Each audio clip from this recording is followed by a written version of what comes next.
الحمد لله رب العالمين والصلاة والسلام على سيد الأنبياء والمرسلين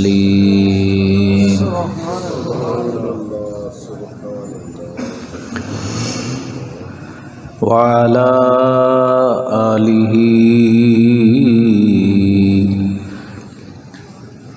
وأصحابه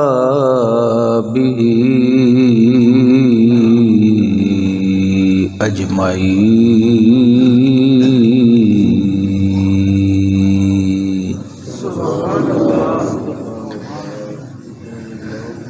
أما بعد فأعوذ بالله من الشيطان الرجيم. بسم الله الرحمن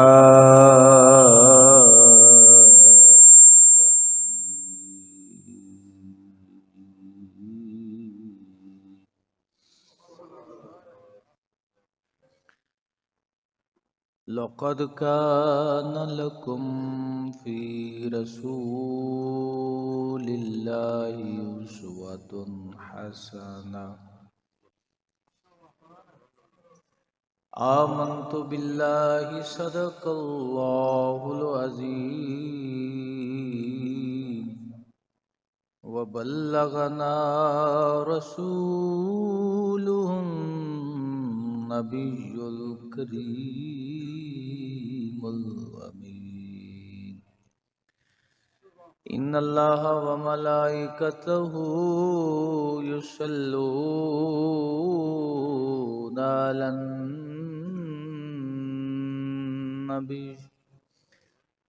يا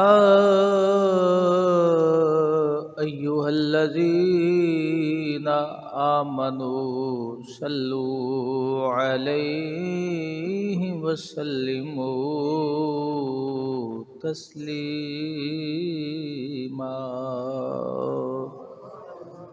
الصلاة والسلام عليك يا سيدي يا رسول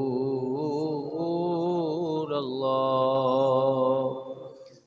الصلاة والسلام عليك يا سيدي يا رحمة للعالمين. الصلاة والسلام عليك يا ختم الأنبياء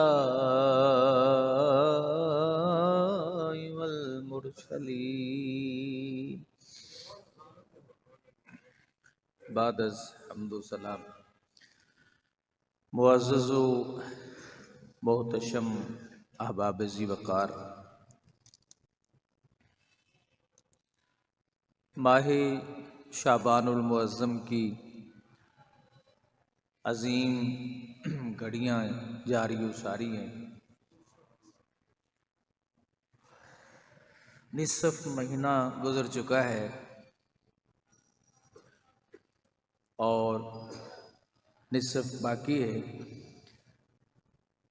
اس کے بعد وہ ماہ مکرم، ماہ مبارک شروع ہو جائے گا جو گناہ گاروں کی بخشش کا وسیلہ ہے.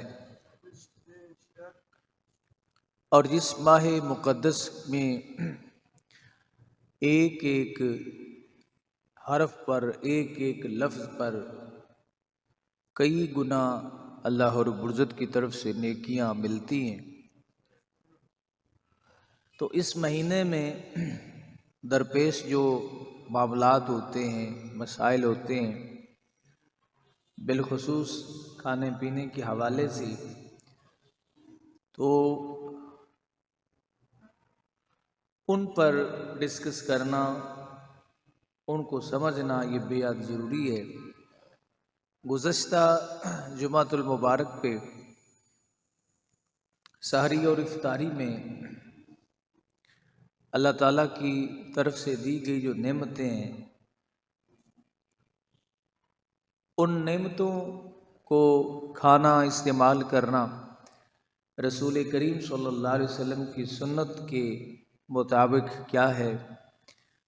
تو عرض کیا تھا کہ سالن میں حضور سرور دو عالم صلی اللہ علیہ وسلم نے سرکے کو بہترین سالن قرار دیا تاکہ امتی جو ہیں وہ اعلیٰ کھانے اگر نہ بھی کھا سکیں تو سنت سمجھ کر کھائیں اور ان کی استطاعت اور طاقت کا بھی خیال اور لحاظ جو ہے وہ رکھا جائے۔ تو رسول کریم صلی اللہ علیہ وسلم نے سرکے کو بہترین سالن جو ہے وہ قرار دیا، کیونکہ اس میں کھٹاس ہوتی ہے، کچھ نمکین پن بھی ہوتا ہے، تو یہ ایک انتہائی سادہ کھانا ہے اور بہترین سالن ہے جسے حضور سرور دو عالم صلی اللہ علیہ وسلم نے پسند بھی فرمایا ہے۔ اس کے بعد مرغی کا گوشت جو ہے اس کے بارے میں عرض کیا تھا کہ رسول پاک علیہ السلام مرغی کا گوشت بھی تناول فرماتے تھے، اور بعد میں دور تابعین میں مرغی کے گوشت کو بعض صحابہ کی محفل میں پیچھے ہٹایا گیا، تو اس پہ صحابہ کا فرمان بھی موجود ہے کہ نبی کریم صلی اللہ علیہ وسلم کھاتے تھے تو آپ نے بھی تابعین کو بھی حکم دیا کہ تم یہ مرغی کا گوشت جو ہے وہ کھا لیا کرو۔ اس کے بعد حضرت عمر بن خطاب رضی اللہ تعالی عنہ آپ بیان فرماتے ہیں، قال رسول اللہ صلی اللہ علیہ وسلم کل الزیت،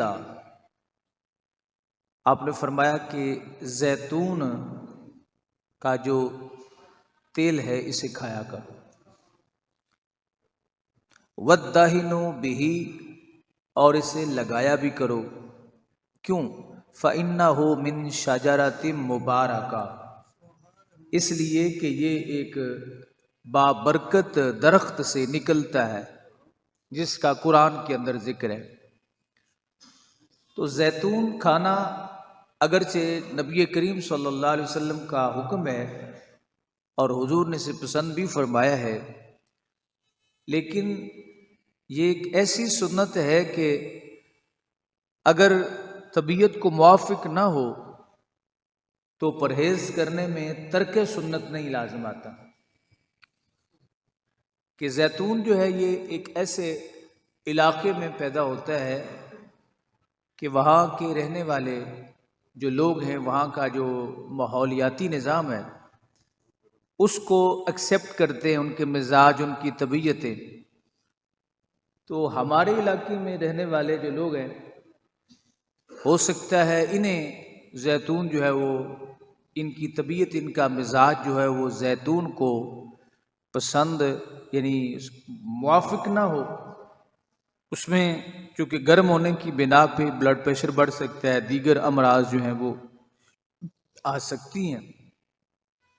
تو ہر علاقے کے رہنے والوں کے لیے رسول کریم صلی اللہ علیہ وسلم نے ہر علاقے کی غذا کو تناول فرمایا ہے تاکہ امتیوں کے لیے یہ آسانی رہے اور کوئی بھی اس میں پریشانی کا شکار نہ ہو۔ تو اگرچہ زیتون جو ہے یہ ایک شفا والی چیز ہے اور حضور فرما رہے ہیں کہ اسے کھاؤ بھی اور اسے لگاؤ بھی، سر پہ لگاؤ، داڑھی شریف پہ لگاؤ، لیکن اگر لگانے سے یا کھانے سے لگانے میں تو ایشو کوئی نہیں ہے، کھانے میں اگر کچھ نقصان کا اندیشہ ہو تو اس سے گریز کرنا یہ ترک سنت نہیں ہے۔ مثال کے طور پہ کھجور میں شفا ہے، شہد میں شفا ہے، لیکن بعض طبیعتیں اور مزاج ایسے ہوتے ہیں کہ ان کے لیے وہ فائدہ مند نہیں ہوتا، ان کے لیے بہتر نہیں ہوتا، تو اس سے بچ جانا یہ ترک سنت نہیں ہے۔ تو فرمایا فَإِنَّهُ مِن شَجَرَةٍ مُبَارَكَةٍ، اس لیے کہ زیتون جو ہے ایک ایسے درخت سے نکلتا ہے جو برکت والا ہے اور جس میں رب ذوالجلال نے برکت رکھی ہے۔ اس کے بعد یعنی زیتون کا جو تیل ہے اس کو بھی بطور سالن استعمال کیا گیا ہے۔ اور اس کے بعد جو نبی کریم صلی اللہ علیہ وسلم کو سب سے پسندیدہ کھانا ہے، اب یہ عرب کے والوں کے لیے بھی عجم والوں کے لیے بھی سبزیوں میں، وہ کدو شریف ہے۔ حضرت سیدنا انس بن مالک رضی اللہ تعالی عنہ فرماتے ہیں، قال النبی صلی اللہ علیہ وسلم یعجبہ الدباء، کہ نبی کریم صلی اللہ علیہ وسلم یحبہ الدباء، حضور کو کدو شریف جو ہے وہ بہت پسند تھا اور میرے مصطفیٰ کریم علیہ السلام اسے بڑی ہی محبت سے کھاتے تھے۔ اب کدو شریف حضور سرور دو عالم صلی اللہ علیہ وسلم سالنوں میں کس طرح استعمال فرماتے؟ نبی پاک صلی اللہ علیہ وسلم، اور اسی حدیث کے آخر میں موجود ہے کہ حضرت انس بن مالک رضی اللہ عنہ فرماتے ہیں کہ جب آپ کے لیے کھانا لایا جاتا تو آپ کو کھانے کی دعوت دی جاتی تو میں کدو تلاش کر کر کے آپ کے سامنے رکھتا۔ یعنی اس سے یہ مطلب ہے، اس کا مطلب یہ بنا کہ شوربے والے کدوشی بنے ہوتے اور میں حضور سرور دو عالم صلی اللہ علیہ وسلم کے لیے اس میں سے اٹھا اٹھا کے حضور کے سامنے رکھتا۔ کیوں؟ فرماتے ہیں اس لیے کہ لما عالم انہ یحبہ، کہ مجھے اس بات کی خبر تھی کہ حضور اس کو پسند فرماتے ہیں۔ تو حضرت امام مالک کے متعلق میں نے عرض کیا تھا کہ اس کو ناپسند کرنے والے جو بندہ کہے مجھے کدو شریف پسند نہیں ہے، اس کے لیے آپ نے سزا جو ہے وہ مقرر فرمائی تھی۔ لہٰذا کدو شریف جو ہے یہ ان سبزیوں میں اس کا شمار ہے، یہ بابرکت بھی ہے۔ قرآن مجید میں یونس علیہ السلام کے متعلق آتا ہے کہ جب آپ مچھلی کے پیٹ سے باہر نکلے تو کدو کی جو بیل ہے اس کے بڑے بڑے پتے جو ہے انہوں نے حضرت یونس علیہ السلام پر جو ہے سایہ فرمایا تھا۔ تو اس سبزی کی نسبت جو ہے وہ حضرت سیدنا یونس علیہ السلام، جن کا نینوا کے علاقہ میں مزار شریف ہے، وہ اس سے بھی ان کو نسبت ہے۔ اور نبی کی نسبت، نبی سے جس کو نسبت ہو جائے وہ متبرک ہے، وہ بابرکت ہے۔ کدو شریف یہ تاثیر کے حوالے سے یہ دافع صفرا، گرمی کو دور کرتا ہے اور پیشاب آور ہے، اور یہ ایک غذائی سبزی ہے۔ ادویات میں بھی اس کا کثیر استعمال ہے، کیونکہ رب ذوالجلال نے اس کے اندر بہت ساری خصوصیات رکھی ہیں، اور بعض جو اطباء ہیں انہوں نے کدو شریف کے متعلق بہت ساری چیزیں جو ہیں وہ ذکر فرمائی ہیں کہ بعض لوگوں کو گرمیوں میں نیند کم آئے تو وہ کدو شریف جو ہے وہ کاٹ کے اپنے تلووں پہ اور ہاتھوں پہ ملا کریں۔ یہ اس کے اندر خصوصی اجزاء ایسے پائے جاتے ہیں۔ اور بعض اطباء نے کہا کہ کدو شریف جو ہے یہ پھنسیاں پھوڑے جس کے ختم نہ ہوتے ہوں تو وہ کدو کا پانی نکال کے، بلکہ کدو نہیں، کدو شریف کا پانی نکال کر پھنسیاں پر اگر لگایا جائے تو پھنسیاں معدوم ہو جاتی ہیں، اور اس کے گودے کا لیپ کرنے سے بھی یہی فائدہ حاصل ہوتا ہے کہ وہ انفیکشن جو ہے وہ ختم ہوتی ہے۔ اب میڈیسن تو اب ایجاد ہوئی ہیں، تو پہلے لوگ اسی طرح دیسی ٹوٹکے جو ہے وہ استعمال کر کے شفا پاتے تھے۔ اگر کسی آدمی کو پیاس کی شدت رہتی ہے تو فرمایا کدو کا گودا باریک پیس کر ایک چھٹانک پانی میں نچوڑ لے، 2 تولے مصری کے ساتھ 1 پاؤ سادہ پانی میں حل کر لیں، 2 تولے تھوڑے تھوڑے وقفے سے پینا پیاس کی شدت میں انتہائی مفید ہے۔ اب دیکھیں میرے آقا کریم صلی اللہ علیہ وسلم نے کدو شریف کو پسند کیا تو اس کی وجہ کیا تھی کہ اس کے اندر اللہ تعالیٰ نے اتنی ایسے اجزاء رکھے ہیں کہ جن سے درجنوں فائدے جو ہیں وہ مسلمان کو، مومن کو مل سکتے ہیں۔ یرکان کا جو مرض ہوتا ہے اس میں بھی اطباء نے لکھا کہ کدو ایک عدد لے کر نرم آگ پر دبا کر بھرتا بنا لیں، جس طرح ہم اس کو بریان کر لیتے ہیں، اور اس کا پانی نچوڑ لیں۔ اس پانی میں تھوڑی سی مصری ملا کر پینے سے دل کی گرمی اور یرکان سے اللہ تعالیٰ نجات جو ہے وہ عطا فرما دیتا ہے۔ اب رسول کریم صلی اللہ علیہ وسلم کو یہ عام حالات میں یہ چیزیں پسند تھیں، اور بعض روایتوں میں آتا ہے کہ اگر کھانا کم ہو تو میرے آقا کریم اسلام فرماتے ہیں کدو شریف سالن میں ملا کے پانی اور ڈال دیں تاکہ کوئی بھی بھوکا نہ رہے۔ اور ایک روایت کے اندر آتا ہے ام المومنین سیدہ عائشہ رضی اللہ تعالیٰ عنہ فرماتی ہیں کہ حضور کو حلوہ بڑا پسند تھا، اور ہمیں بھی پسند ہے، حضور کو بھی پسند تھا۔ فرمایا یہ ام المومنین قال النبی صلی اللہ علیہ وسلم یحب الحلواء والعسل، کہ حضور کو حلوہ اور شہد یہ دونوں بہت پسند تھے، حلوہ اور شہد۔ حلوہ تو ہمارے کھاتے میں ہے، اب یہ الگ بات ہے کہ کھایا جائے یا نہ کھایا جائے، لیکن الحمدللہ حلوے کو برا نہیں کہنا چاہیے، کیونکہ یہ رسول پاک صلی اللہ علیہ وسلم کی پسند ہے اور حضور اس کو پسند فرمایا کرتے تھے۔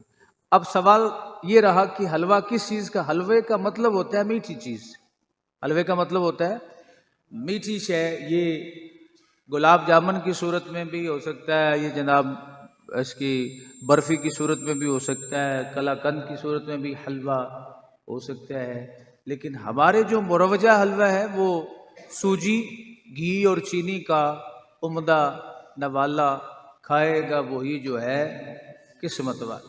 نصیبوں والوں سے، نصیبوں والوں کو نصیبوں سے، یہ جملے پہ ذرا غور فرما، نصیبوں والوں کو نصیبوں سے نصیب ہوتا ہے کیا جی؟ حلوہ۔ ویسے عام حالات میں تو یہ جو حلوہ کی زیادہ مخالفت کرتے ہیں کھانے میں سب سے پہلے ہوتے ہیں، میٹھا ہے نا۔ تو اصل شہد جو ہے اس کو بھی میرے آقا کریم صلی اللہ علیہ وسلم بڑی حضور اس کو بھی پسند فرماتے تھے، اور صحابہ کرام رضوان اللہ علیہم اجمعین فرماتے ہیں کہ صرف یہی حضور کے پسندیدہ سالن نہیں، حضور نے ہر کیٹیگری کو سامنے رکھا۔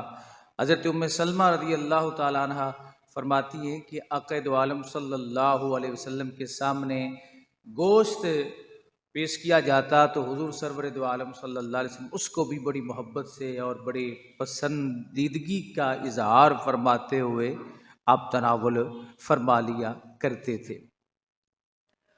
تو ایک معاشرے میں ایک فضا قائم ہے کہ جب آپ گوشت کھائیں، چاہے رمضان میں کھائیں یا چاہے غیر رمضان میں کھائیں، تو اس کے بعد وضو کر لینا چاہیے، ہے نا جی بات مشہور کہ یہ وضو کرنا۔ تو حضرت ام سلمہ رضی اللہ تعالی فرماتی ہیں، امام ترمذی نے اس کو اپنے شمائل میں ذکر فرمایا، اور صحاح کی یہ حدیث ہے، آپ فرماتی ہیں کہ رسول پاک صلی اللہ علیہ وسلم نے حضور کو جب پیش کیا گیا بکری کا بھنا ہوا گوشت پیش کیا گیا، قربت الی رسول اللہ صلی اللہ علیہ وسلم، حضور کو جب پیش کیا گیا تو فاکل منہ، نبی علیہ السلام نے اس سے کھایا، ثم قام، پھر آپ کھڑے ہو گئے، الی الصلاۃ، نماز کی طرف، وما تودع، اور حضور نے وضو نہیں فرمایا۔ لہٰذا اس بات کو بھی ذہن سے نکال دیں، کھانے پینے سے وضو نہیں ٹوٹتا۔ تو ایک حدیث پاک میں ہے کہ حضرت نبی علیہ السلام کھانا تناول فرمانے لگے تو آپ کے سامنے گوشت پڑا تھا، آپ کھانا تناول فرمانے تو حضرت بلال آ گئے، عرض کیا یا رسول اللہ نماز کا ٹائم ہو گیا۔ آپ نے فرمایا رسول پاک صلی اللہ علیہ وسلم نے کہ تیرے ہاتھ خاک کا آلود ہو، نہیں سمجھے، کھا دو لینے دے۔ تو اس لیے میرے مصطفیٰ کریم علیہ السلام جو ہیں وہ آپ بلکہ حضور نے حضرت بلال سے بھی ناراضگی فرمائی کہ تم کھانا سامنے، گوشت سامنے پڑا ہوا ہے، آپ کو پتہ جب کھانا اس طرح بھوک بھی ہو تو سامنے آئے تو پھر ہر شے بھول جاتی ہے، اور یہی ایک فطرتی کمزوری میرے آقا نے ہماری طبیعت کا بھی خیال رکھا کہ یہ اتنے صابر نہیں ہے کہ کھانا چھوڑ کے اب یہ نماز پڑھیں گے تو ان کا دماغ میں وہ بھنا ہوا گوشت جو ہے اس کی ویڈیو جو ہے وہ چلتی رہی تو کیا نماز پڑھیں گے، دماغ نہیں ہوگا، توجہ نہیں ہوگی، خشوع خضوع جو ہے ان سے ان کی نمازیں جو ہیں وہ خالی ہو جائیں گی۔ اور رسول پاک صلی اللہ علیہ وسلم آپ کو دستی کا گوشت بھی پسند تھا. اور دوسری حدیث پاک میں یہ، جس طرح کہ آپ کو خیبر کے موقع پر بھی گوشت پیش کیا گیا تو رسول پاک علیہ الصلوۃ والسلام نے دستی کے گوشت کو پسند فرمایا. اور پھر اس یہودیہ عورت نے ایک دعوت پکائی تھی خیبر میں، تو اس نے اس دستی کو گوشت کو زہر لگا دی. تو میرے مصطفیٰ کریم صلی اللہ علیہ وسلم کے سامنے جب وہ گوشت پکا ہوا آیا، حضور نے فرمایا یہ بلاؤ اس عورت کو، بلاؤ اس عورت کو. فرمایا آسممتی، تو نے اس میں زہر ملایا ہے. اس نے عرض کیا کہ زہر ملایا یا نہیں ملایا، لیکن آپ تو یہ بتائیں من اخبارک، آپ کو کس نے بتایا؟ تو فرمایا میرے مصطفیٰ نے اخبرتنی حاضی زرا، یہ جو بکری کی ٹانگ اس نے مجھے بتا دی. جو نبی بکری کی ٹانگ جو جسم سے جدا ہوئی ذبح ہونے کے بعد جو کھال اتاری کی گوشت بنایا، پھر اس کو آگ پہ رکھا گیا، پکایا گیا، بریان ہوگی، وہ جب بھن گئی تو اس کے بعد جو نبی اس بکری کی پکی ہوئی ٹانگ کی بولی سمجھ سکتے. تو ہماری پنجابی نہیں حضور کو سمجھ میں آئے گی، ہماری اردو نہیں سمجھ میں آئے گی، ہماری انگریزی حضور کو سمجھ میں نہیں. یہ وہ خام فکر ہے جس کو پتہ نہیں ہے، جو اپنی عقل کے پیمانے کو بڑا محدود کیے ہوئے ہیں. رسول پاک صلی اللہ علیہ وسلم، اللہ کے نبی کے بارے میں یہ قانون ہے کہ اللہ تعالیٰ امت کو وہ نعمت دیتا ہی نہیں ہے جب تک اس امت کے والی یعنی نبی کو عطا نہیں فرما دے. یہ سارے علوم کے خزانے رب ذوالجلال نے پہلے اپنے مصطفیٰ کو دیے ہیں، اور حضور کے توسل سے تصدق آگے مخلوق کو عطا فرمایا. یا مت سمجھیں یہ عجیب و غریب سی جو مشینیں نکلی ہیں، یہ سکینر ہیں، یہ جناب الٹرا ساؤنڈ مشینز ہیں، یہ حضور کو خبر نہیں تھی، پتہ نہیں تھی. جس نبی کے لگائے ہوئے پتھر میں یہ طاقت ہو کہ وہ ہاتھوں سے سکین کر لے، ہے کوئی دنیا میں ایسا سکینر بنا؟ آپ حجر اسود کے سامنے سے جب گزرتے ہیں تو رش ہونے کی وجہ سے حکم کیا ہے کہ آپ استلام کریں، دونوں ہاتھ اس طرح کر دیں. یہ کیوں کر رہے ہیں ہاتھ اس طرح؟ تمہارے ہاتھوں میں جو لکیریں ہیں ان کو وہ سکین کر رہا ہے وہ پتھر. قیامت کے دن اللہ کی بارگاہ میں عرض کریں یا اللہ یہ بھی گزرا تھا. ابھی ایسا کچھ سکینر ایجاد نہیں ہوا کہ جس کے اوپر آپ تھم نہ لگائیں اور دور سے آپ کے ہاتھوں کی جو لکیریں ہیں ان کو اپنے اندر سکین کر لیں. ابھی انسان وہاں نہیں پہنچا جہاں نگاہ مصطفیٰ پہنچ چکی تھی. میرے مصطفیٰ کی شان تو بہت دور کی بات ہے. حضرت صدیق اکبر رضی اللہ تعالیٰ عنہ، آپ نے وصال سے پہلے اپنے بچوں سے کہا تھا کہ تمہارا ایک تمہاری بہن اور بھی آنے والی ہے. اب الٹرا ساؤنڈ مشین تو نہیں تھی نا اس وقت. تو یہ مصطفیٰ کے قدموں کی خیرات ہے کہ اللہ جسے چاہتا ہے اسے عطا فرماتا ہے. تو رسول کریم صلی اللہ علیہ وسلم، اچھا یہ حدیث پاک ذرا رمضان مبارک میں چونکہ گوشت کے شوقین ہمارے معاشرے میں بہت زیادہ ہوتے ہیں، حضور کو کون سا گوشت پسند تھا؟ یعنی یہ نہیں کہ بکرا پسند تھا یا بڑا اونٹ پسند تھا یا مرغ پسند تھا یا کوئی اور پسند تھا، گوشت کا کون سا حصہ پسند تھا؟ حجاج بن یوسف نے ایک مرتبہ ایک طبیب کو بلایا، اس نے کہا کہ مجھے یہ بتاؤ کہ میں طویل عمری چاہتا ہوں، بڑھاپا کم ہو، تو اس کے لیے میں کیا کروں؟ طبیب نے کہا کہ بادشاہ سلامت، ایک تو آپ نے سونے سے پہلے جب سونے لگیں تو اس سے پہلے قضائے حاجت کرنی ہے. جب آپ سوئیں تو آپ کی انتڑیوں میں خوراک کا ایک ذرہ بھی نہیں ہونا چاہیے. اب ذرا اس پہ غور کریں. اور یہ اس وقت ممکن ہے جب ہم عشاء سے پہلے کھانا کھا لیں گے. عشاء سے پہلے کھانا کھا لیں گے. اگر عشاء کے بعد کھانا کھایا تو 3 گھنٹے کا وقت دینا ضروری ہے. اور اگر معدے میں غذا اسی طرح موجود ہے، آپ سو گئے ہیں، تو درجنوں امراض جو ہے وہ جنم لے لیتی. اس لیے رات دیر سے کھانا جو ہے وہ چھوڑ دیں. اطباء بھی یہی کہتے ہیں کہ عصر اور مغرب کے درمیان جو ہے وہ کھائیں. افطاری کے بعد فوراً کھانا کھائیں اور کم کھائیں. اصل رولا تو ہے نا زیادہ کھانے کا، آخری افطاری اور آخری کھانا سمجھنے کا. کم کھائیں، آپ کم کھائیں گے آپ پر بڑھاپا بھی دیر سے آئے گا. سمجھ آئی؟ تو حجاج بن یوسف سے وہ طبیب کہنے لگا کہ طویل عمری کے لیے کہ بڑھاپا دیر سے آئے، اس نے کہا کہ جب رات بادشاہ سونے لگو تو تمہارے پیٹ کے اندر، تمہاری انتڑیوں میں غذا نہیں ہونی چاہیے. بات سمجھ آ رہی ہے جی؟ غذا نہیں ہونی چاہیے، خالی ہو پیٹ، قضائے حاجت کر کے آپ سوئیں. دوسرا اس نے کہا کہ کبھی کسی بوڑھے جانور کا گوشت نہیں کھانا، اگرچہ وہ کوئی پرندہ ہو تب بھی، یا مرغی ہو. مثلا اگر کوئی ایسا مرغا آپ کے گھر میں جلوہ فرما ہے، ٹھیک ہے، کہ آپ کو پتہ ہے اس کو پکائیں گے تو یہ تو گلے گا ہی نہیں، تو وہ پیر صاحب کو پیش کر دیں. ٹھیک. اے بابا جی تواڈے واسطے چھڈیا سی، میں کہ مینوں نہ دتا کرو اس واسطے بھی جیڑا مرغا میرے نام تے چھڈیا جاوے انہوں بلے لے جاندے.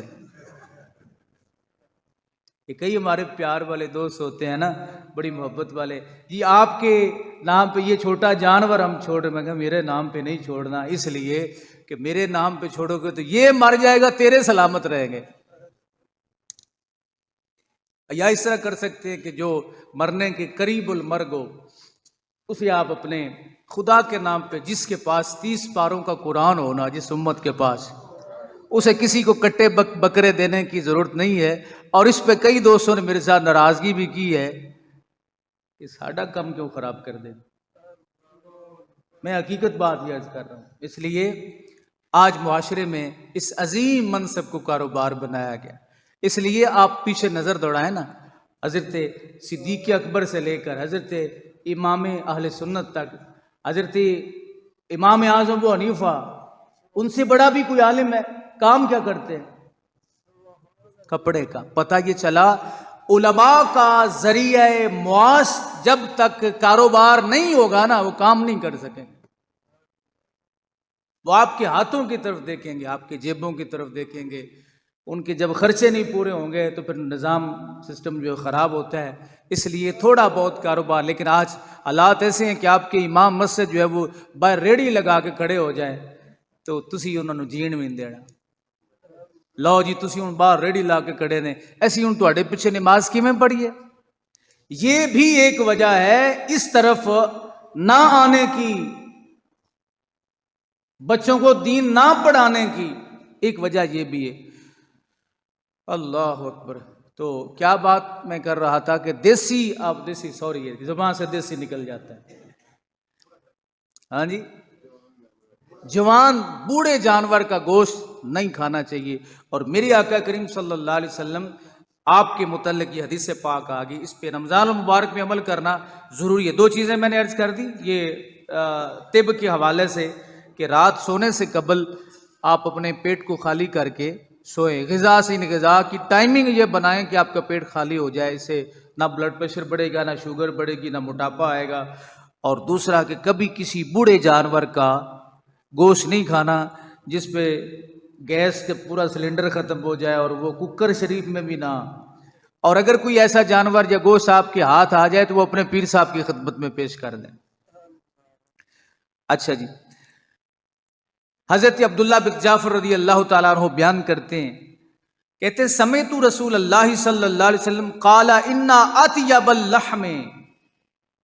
سنیے ذرا گوشت کے شوقین حضرات، حضرت عبداللہ بن جعفر رضی اللہ تعالیٰ عنہ، جامع ترمذی ہے، آپ فرماتے ہیں کہ رسول کریم صلی اللہ علیہ وسلم کو فرماتے ہوئے میں نے یہ سنا، آپ فرماتے قال ان اطیب اللحم لحم الزہر، کہ حضور صلی اللہ علیہ وسلم فرمایا کہ سب جسم کے جانور کے گوشت کے حصوں میں سے بہترین حصہ جو گوشت کا ہے وہ پشت کا حصہ ہے.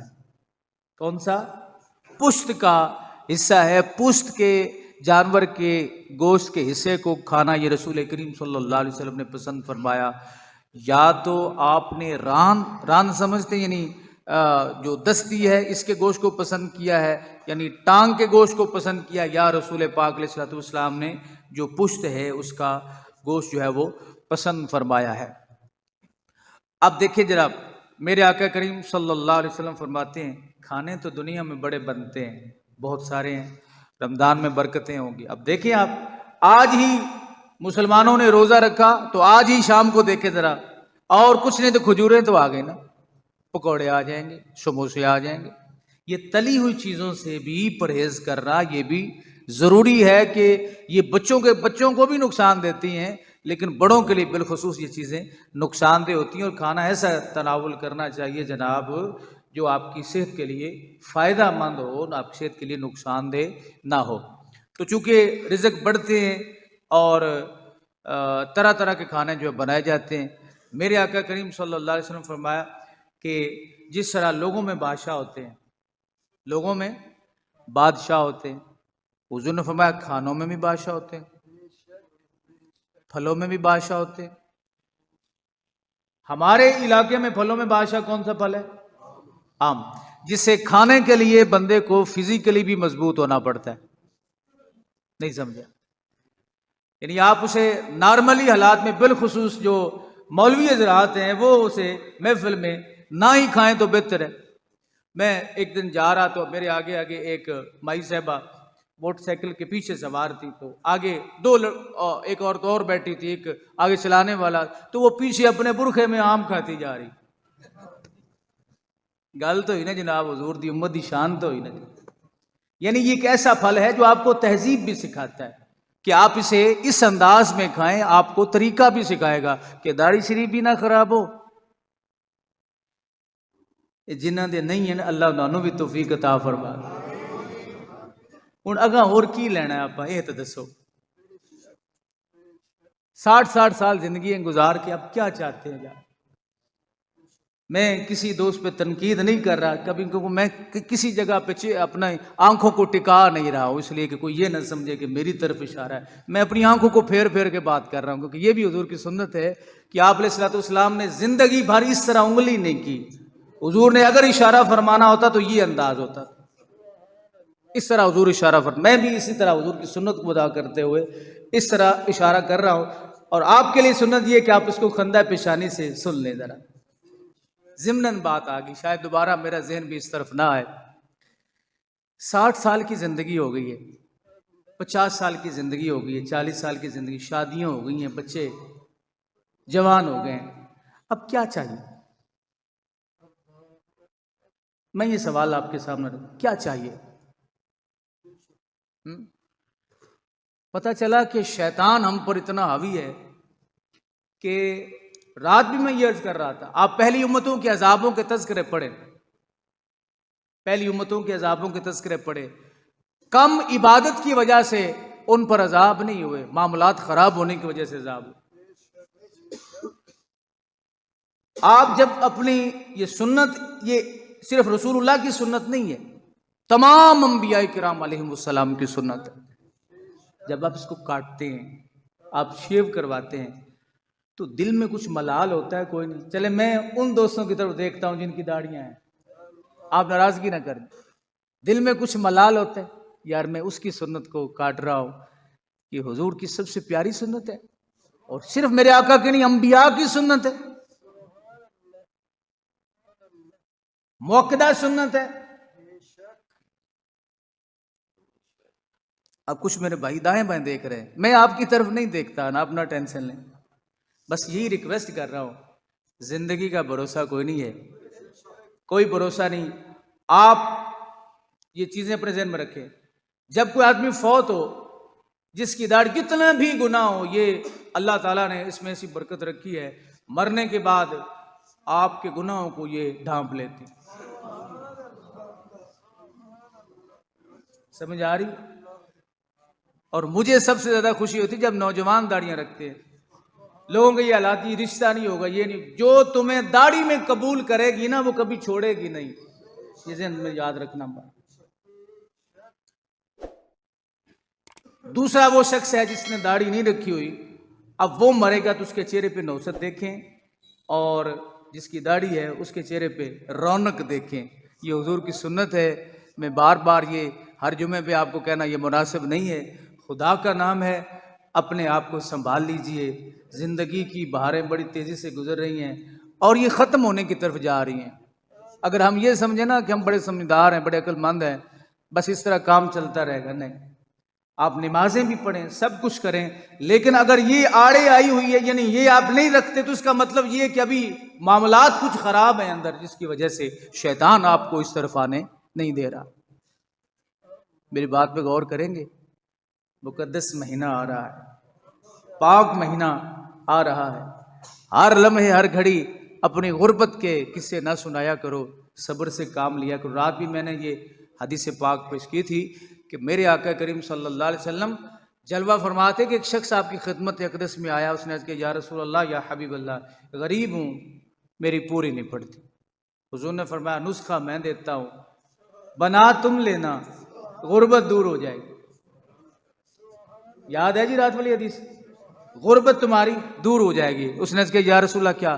فرمایا جب گھر میں داخل ہو جاؤ نا، گھر میں قدم رکھو گھر میں، تو تم نے کیا کہنا ہے؟ خندہ پیشانی سے السلام علیکم ورحمۃ اللہ وبرکاتہ۔ سلطان رہ نہیں بننا۔ جیسے گھر جانا ہے نا تو کوئی ولن نہیں بننا، آ کی ہویا پہ، آ کی ہویا پہ، آ کی ہویا پہ، تینوں پتہ نہیں سی، وہ صبح سے بیٹی تمہارا تمہاری منتظر ہے، خامد آئے گا، خندہ پیشانی سے بلائے گا، اور تم نے آتے ہی باہر تو تمہارے لہجے اور تھے، جب گھر پہنچو لہجہ ہی بدل گیا۔ دیکھیں ڈانٹنا ایک اور چیز ہے، اور ویسے جا کے لڑائی ڈال دینا یہ اور چیز۔ یہ جھاڑو ادھر کیوں پڑا ہوا ہے؟ یہ کیا ہو گیا؟ یہ کیا ہو گیا؟ یہ کیا ہو گیا؟ فرمایا یہ جب انداز تم چھوڑو گے، اللہ گھر میں برکت ہے۔ ایمان سے بتائیے، بہرحال ہم لوگوں سے میں اپنی بھی بات کر رہا ہوں، ہم لوگوں سے ملتے ہیں، کتنے پیار سے ملتے ہیں، جیسے گھر میں داخل ہوتے ہیں تو لہجہ بدلتا ہے نا۔ بچوں پہ غصہ، بیوی پہ غصہ۔ میرے آقا نے فرمایا کہ یہ وہ چیزیں ہیں جو تمہاری غربت میں اضافے کا سبب بن رہے ہیں۔ گھر میں داخل ہو، حضور نے فرمایا تین نسخے، یہاں پہ تین چیزیں حضور نے، تین چیزیں اس معجون میں میرے مصطفیٰ نے ملائی۔ معجون تم بنا لو، میرے آقا فرماتے ہیں اللہ تمہاری غربت دور فرما دے گا۔ گھر میں داخل ہوتے کیا کرنا ہے جی؟ السلام علیکم ورحمۃ اللہ وبرکاتہ کہنا ہے۔ 3 مرتبہ اگر آپ سلام کہتے ہیں، آپ کا بلڈ پریشر 200 سے کراس ہو رہا ہے، نیچے آ جائے گا۔ یہ میرے حضور کا فرمان ہے۔ بلڈ پریشر والا نہیں، غصہ کم کرنے کے لیے، غصہ کم کرنے کے لیے السلام علیکم ورحمۃ اللہ وبرکاتہ یہ کہہ دیں 3 مرتبہ تو، لیکن کسی کو چھیڑنے کے لیے نہیں کہنا۔ دوسرے نمبر پر مصطفیٰ کریم علیہ الصلوۃ والسلام نے فرمایا اس کے بعد گھر میں داخل ہوتے وقت میری ذات پہ درود و سلام پڑھ لیا کرو، میری ذات پہ درود و سلام پڑھ لیا کرو۔ کتنے جز ہو گئے؟ 2۔ معجون تیار ہو رہی ہے غربت ختم کرنے کے۔ تیسرا رسول کریم علیہ السلام نے فرمایا فوراً سورہ اخلاص پڑھ لو، قل هو اللہ احد اللہ الصمد لم یلد ولم یولد ولم یکن لہ کفوا احد۔ میرے مصطفیٰ فرماتے ہیں تمہاری غربت ختم ہو جائے گی، لیکن ہمیں اس پر اعتقاد، اس پر یقین نہیں ہوگا جب تک وہی کٹے بچے کی طرف نہیں آئیں گے۔ ہم کہیں کہ فلاں بابا ہے، وہ کرتا ہے، ایسا کام کرتا ہے، تو یوں نہ کل جاؤ نہ، ذرا تھوڑی کم، تھوڑا سیدھا کر سی۔ بابا کیسا ہے؟ وہ سارا دن بٹھاتا ہے، نہ خود نماز پڑھتا ہے، نہ پاس بیٹھنے والے کو پڑھنے دیتا ہے۔ آپ اس وقت تک اطمینان قلبی آپ کو نصیب نہیں ہوگا جب تک آپ اپنی مالی چھترول نہیں کروا لیتے۔ میرے آقا کریم صلی اللہ علیہ وسلم کے فرمانات پر، حضور سرور دو عالم صلی اللہ علیہ وسلم کی احادیث پہ اعتقاد یہ تو ہے کہ حضور کا فرمان ہے، لیکن یقین نہیں کہ ایسے نہیں ہوگا۔ تو بتائیے میرے مصطفیٰ سے بڑھ کے بڑا کون ہے؟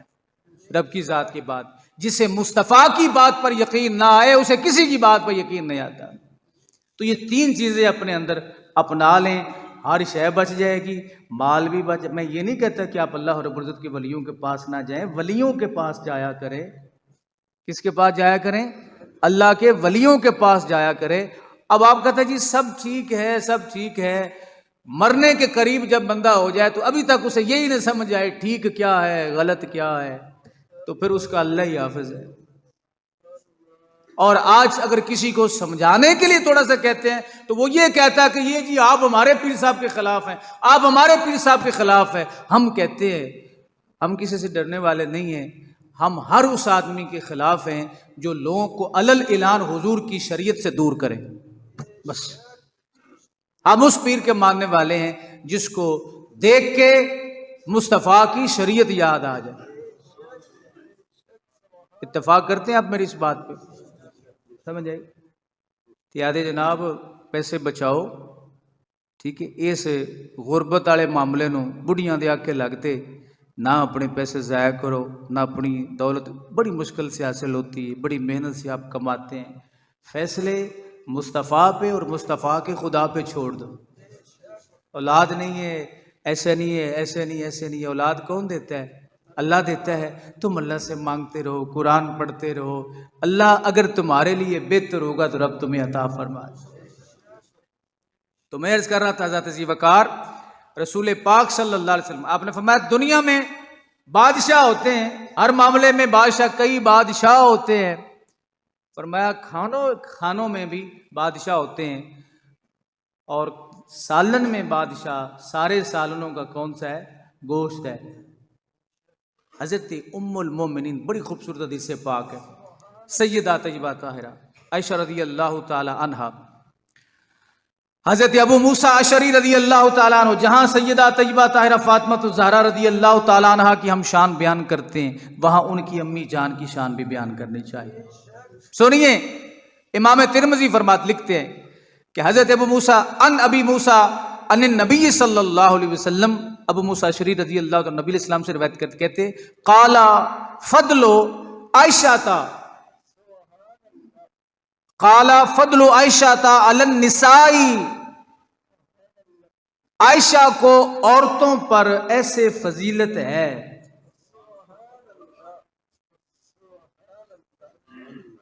توجہ فرمانی، میری طرف آپ ذرا دیکھیں، ایک دو منٹ اگر اوپر ہو جائیں گے تو اللہ خیر کرے گا۔ آپ نے خطیب دیکھے نہیں ہے، آدھا گھنٹہ بھی اوپر ہو جائے تو پھر صبح یہ بھی ساتھ کہہ دیتے کہ سویرے پڑھا لیتے ہیں جمعہ، پھر کیوں ہوگا؟ گھڑی کی طرف نہ دیکھیں، یہ جو آخری لمحات ہوتے ہیں میری طرف دیکھا کریں، اکتایا نہ کریں۔ فرماتے ہیں قال فضل عائشہ علی النساء كفضل السرید علی سائر الطعام، حضور نے فرمایا عائشہ کو تمام عورتوں پر ایسے فضیلت ہے جیسے سرید کو تمام کھانوں پر۔ واہ میرے سونے نبی، کیا تشبیہ دی ہے! سرید سمجھتے؟ سرید کسے کہتے؟ شوربے میں روٹیوں کے ٹکڑے جو ہے وہ بنا کے اس میں ڈال دیں۔ یہ ہمارے جو خان صاحبان ہیں کھانے تو یہ سمجھتے ہیں، حقیقت بات شوربے کے اندر ڈال دیں، وہ ایک ایسا زود ہضم بن جائے گا، وہ نرم غذا بن جائے گی، جن دے دند نہیں ہیں وہ بھی پی لے گا۔ فرمایا جیسے عائشہ کو تمام عورتوں میں فضیلت حاصل ہے، ہر کسی کی اپنی کیٹیگری، جب میرے آقا اپنی شہزادی کا نام لے تو پھر حضور ان کو بھی سبحان اللہ، اور اپنی زوجہ ام المومنین کا نام لیں، فاطمہ الزہرا رضی اللہ تعالی عنہا کی امی جان کا نام لیں تو پھر بھی سبحان اللہ۔ یہ حدیثیں نہیں نظر آتی؟ یہ بھی پڑھا کرو۔ فرمایا کہ کفضل السرید علی سائر الطعام، پتہ چلا حضور نے فرمایا کہ سارے کھانوں میں جو سرید کو فضیلت حاصل ہے وہ کسی اور کو حاصل نہیں، جیسے عائشہ کو ساری عورتوں پر فضیلت حاصل ہے۔ اور دوسری حضرت انس بن مالک رضی اللہ تعالیٰ عنہ کی حدیث میں بھی یہی فرمایا نبی کریم صلی اللہ علیہ وسلم نے کہ عائشہ کو تمام خواتین پر وہی فضیلت حاصل ہے جو سرید کو تمام کھانوں پر حاصل ہے۔ حضرت ذی وقار یہ حضور کے سالن تھے، ان کا لمبا بیان ہے، لیکن آخر میں نبی پاک صلی اللہ علیہ وسلم آپ مشروب میں جام شیریں پسند فرماتے تھے، مشروب میں آپ روح افزا پسند فرماتے تھے، پیپسی، کولڈ ڈرنک یہ چیزیں حضور پسند نہیں فرماتے، نہ اس دور میں تھے۔ یا رسول اللہ ہم نے کھانا بھی ہے پینا بھی ہے، تو تو کھانے تو آپ نے بتا دیے کہ یہ اچھے ہیں، اس کے علاوہ سموسے پکوڑے جو ہیں اگرچہ کھا لو ٹھیک ہے، لیکن یہ سمجھ کے چھوڑ دو کہ حضور نے نہیں کھائے، اور آپ کی صحت بن جائے گی۔ اس سے پہلے کہ جب ڈاکٹر آپ کو لکھ دے خبردار انہاں دے نیڑے گیوں تو پھر تو اگے پہنچ جیسے۔ تو نبی پاک صلی اللہ علیہ وسلم پینے میں لبن دودھ کو پسند فرماتے، آپ اس میں پانی ڈال لیا کریں لسی بنا کے اس کو۔ اور پھلوں میں رسول پاک صلی اللہ علیہ وسلم کھجور اور ککڑی ملا کے کھاتے تھے۔ ایک حدیث میں حضرت عبداللہ بن جعفر کی روایت میں کہ نبی کریم صلی اللہ علیہ وسلم ککڑی اور کھجور کو، ککڑی سمجھتے ہو نا، اس کو ملا کے کھاتے تھے۔ کھجور عام ہوتی تھی، ککڑی یہ ہمارا خیال رکھا کہ یہ سستی ان میں مل جائے گی، غریبوں کا خیال رکھ دیا، دونوں کو ملا کے۔ دوسری حدیث پاک میں رسول پاک سیدہ عائشہ رضی اللہ تعالی عنہ فرماتی ہیں کہ رسول کریم صلی اللہ علیہ وسلم کھجور اور تربوز، متیرات کھجور، ان کو ملا کے میرے آقا کریم صلی اللہ علیہ وسلم جو ہے وہ تناول فرمایا کرتے تھے۔ اور میرے مصطفیٰ حضرت ابو ہریرہ فرماتے ہیں کہ جب لوگ موسم کا پہلا پھل حضور کی خدمت میں پیش کرتے تو نبی علیہ السلام ایک دعا کرتے تھے، آئے ہائے ہائے ہائے، مدینہ چھوڑ کے آنے والوں، مدینہ میں نہ رہنے والوں، سنو حدیث پاک میں ہے۔ حضرت ابو ہریرہ رضی اللہ عنہ فرماتے ہیں کہ نبی علیہ السلام اللہ کی بارگاہ میں عرض کیا کرتے، اللہم بارک لنا فی اسمارنا وبارک لنا فی مدینتنا وبارک لنا فی سائنا وفی مدنا، اللہم انا ابراہیم عبدک وخلیلک وخلیلک ونبیک۔ اے رب ذوالجلال، تو برکتیں دے برکتیں دے برکتیں دے ہمارے شہر کے پھلوں میں، اس لیے کہ ابراہیم خلیل اللہ علیہ السلام عبدو کا و خلیلو کا و نبیوں کا، وہ تیرے نبی بھی ہیں تیرے خلیل بھی ہیں، و انی عبدو کا و نبیوں کا، میں تیرا بندہ بھی ہوں تیرا نبی بھی ہوں۔ وَإِنَّهُ دَعَاكَ لِمَكَّةَ، انہوں نے مکہ کے لیے دعا کی تھی، وَإِنِّي أَدْعُوكَ لِلْمَدِينَةِ، سونے اور ربا میں تیری بارگاہ سے مدینے واسطے دعا کردہ پیا، مدینے کے لیے میں اللہ تیری بارگاہ میں دعا کروں۔ کیا بِمِثْلِ مَا دَعَاكَ بِهِ لِمَكَّةَ، انہوں نے جو مکہ کے لیے مانگا تھا اے رب ذوالجلال تو نے دیا۔ فرمایا وَمِثْلِهِ مَعَهُ ثُمَّ يَدْعُو صَغَرَ وَلِيدٍ يَرَاهُ فَيُعْطِيهِ ذَلِكَ ثَمَرًا، اللہ کی بارگاہ میں کیا رب ذوالجلال، انہوں نے مکہ کے لیے پھل مانگے تھے، میں تیری بارگاہ میں عرض کرتا ہوں کہ مکہ سے دگنے پھل مدینہ والوں کو عطا فرما دے۔ تو پھل پیش کرنے پہ حضور خوش ہوتے تھے اور دعائیں، یہ بڑی خوبصورت حدیث پاک ہے کہ ابراہیم نے مکہ کے لیے دعا مانگی، اے اللہ میں تیری بارگاہ میں مدینہ کے لیے دعا مانگ رہا ہوں۔ اسی لیے امام اہل سنت نے کہا ہم خاک اڑائیں گے جو وہ خاک نہ پائی، جس خاک پہ آباد رضا مدینہ ہے ہمارا۔ وآخر دعوانا الحمدللہ۔